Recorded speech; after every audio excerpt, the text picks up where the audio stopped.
కర్నూలులో high court bench ఏర్పాటుపై ప్రభుత్వ ప్రతిపాదనను సవాల్ చేస్తూ దాఖలైన పిటిషన్పై విచారణ సందర్భంగా ఏపీ హైకోర్టు కీలక వ్యాఖ్యలు చేసింది.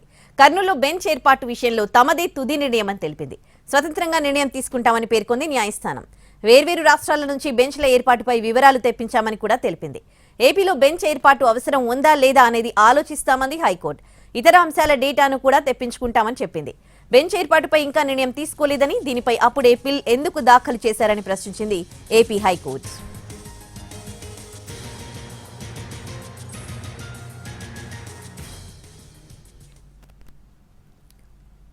కర్నూలులో హైకోర్టు బెంచ్ ఏర్పాటుపై ప్రభుత్వ ప్రతిపాదనను సవాల్ చేస్తూ దాఖలైన పిటిషన్పై విచారణ సందర్భంగా ఏపీ హైకోర్టు కీలక వ్యాఖ్యలు చేసింది. ఇక ఇదే అంశానికి సంబంధించి పూర్తి డీటెయిల్స్ మా ప్రతినిధి శ్రీకాంత్ అందిస్తారు. శ్రీకాంత్, కర్నూలులో హైకోర్టు బెంచ్ ఏర్పాటుకు సంబంధించి ప్రభుత్వం చేసిన ప్రతిపాదనను సవాల్ చేస్తూ ప్రజా ప్రయోజన వాద్యం అయితే హైకోర్టులో దాఖలైంది. దాని మీద ఇవాళ న్యాయస్థానం విచారణ జరిపి కొన్ని కీలక కామెంట్స్ అయితే చేసింది. ప్రధానంగా పిటిషనర్ లేవనెత్తిన అంశం ఏదైతే ఉందో, ప్రభుత్వం నుంచి కూడా లా సెక్రటరీ ఒక లేఖని నిబంధనల విరుద్ధంగా హైకోర్టుకి పంపించారు. బెంచ్ ఏర్పాటుకు సంబంధించి కర్నూలుని లొకేషన్ గా నిర్ణయించడం గానీ అక్కడ బెంచ్ అవసరం ఉంది అనే అంశాన్ని ప్రస్తావించడం న్యాయ వ్యవస్థలో జోక్యం చేసుకున్నట్టే, ఇది నిబంధనలకి విరుద్ధం అని చెప్పి అయితే పిటిషనర్ కూడా ఈ అంశానికి సంబంధించి తన అభ్యంతరాలను వ్యక్తం చేశారు. ఈ ప్రతిపాదనల మీద స్టే ఇవ్వాలని కూడా వాదన సందర్భంగా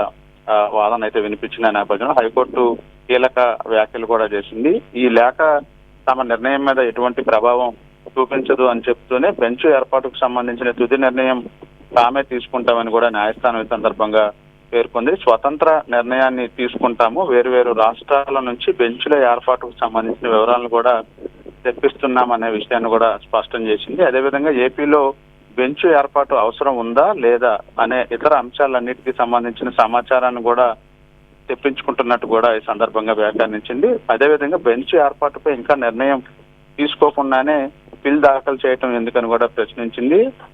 ఈ నేపథ్యంలో నిర్ణయానికి సంబంధించి వచ్చే సమయానికి అసలు ఈ లేఖ ఈ బిల్లుకి సంబంధించిన అవసరం కూడా ఉండకపోవచ్చని కూడా న్యాయస్థానం వ్యాఖ్యానించి ఆ బిల్లును కూడా వెనక్కి తీసుకోవాలి, విత్డ్రా చేసుకోవాలని కూడా పిటిషనర్కి సూచించిన నేపథ్యంలో ఇప్పటికే ఈ అంశానికి సంబంధించి కొత్తగా లేవనెత్తాల్సిన అంశాలు ఏమీ లేవు కాబట్టి ఆ బిల్లుని పెండింగ్ లో ఉంచాలని పిటిషనర్ తరపు న్యాయవాది కోరటంతో 3 నెలల తర్వాత విచారణకైతే ఆ బిల్లుని అయితే వాయిదా వేసింది. Right Srikanth, thanks for the updates.